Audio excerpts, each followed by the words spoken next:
आज हम बात करेंगे मैटरनल इनहेरिटेंस पे। ये वो स्थिति है जहाँ कुछ गुण केवल माँ के द्वारा ही अगली पीढ़ी में पहुँचाया जाता है। ये इसलिए होता है क्योंकि ये गुण न्यूक्लियस के बाहर पाए जाने वाले डीएनए यानी माइटोकॉन्ड्रियल डीएनए और क्लोरोप्लास्ट डीएनए द्वारा ही नियंत्रित होते हैं। फर्टिलाइजेशन के समय एग पूरा साइटोप्लाज्म और सभी ऑर्गेनेल देता है, जबकि स्पर्म केवल न्यूक्लियर डीएनए ही कंट्रीब्यूट करता है।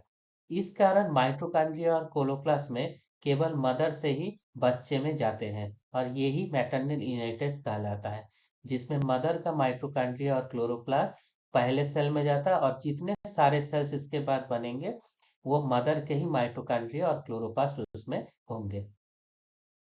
मैटरनल इनहेरिटेंस की खास बात है कि इसमें मेंडल्स के नियम लागू नहीं होते, क्योंकि ना तो यहाँ सेग्रीगेशन दिखता है ना इंडिपेंडेंट असेसमेंट। लेकिन एक खास पैटर्न जरूर होता है।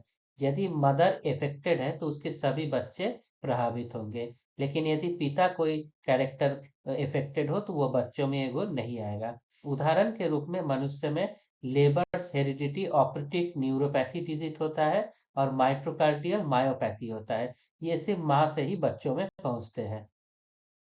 पौधों की बात की जाए तो एक प्लांट जिसका नाम है मिराबिलिस जलापा, इसके पौधों पौधों में या तो पत्ते हरे होते हैं या सफेद होते हैं या हरे और सफेद के धब्बे होते हैं।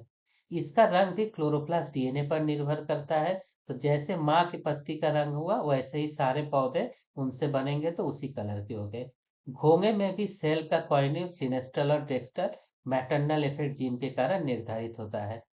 मैटरनल इनहेरिटेंस जीव विज्ञान में बहुत महत्वपूर्ण है। ये नॉन मेंडेलियन ट्रेड्स को समझने में, माइटोकॉन्ड्रियल डिजीज पहचानने में, फॉरेंसिक आइडेंटिफिकेशन में और प्लांट ब्रीडिंग में अत्यंत उपयोगी है। इस प्रकार मैटरनल इनहेरिटेंस हमें बताता है कि जेनेटिक्स केवल न्यूक्लियर डीएनए तक सीमित नहीं है, बल्कि साइटोप्लाज्मिक डीएनए भी आनुवंशिकता या हेरिडिटी में महत्वपूर्ण भूमिका निभाते हैं। Thank you.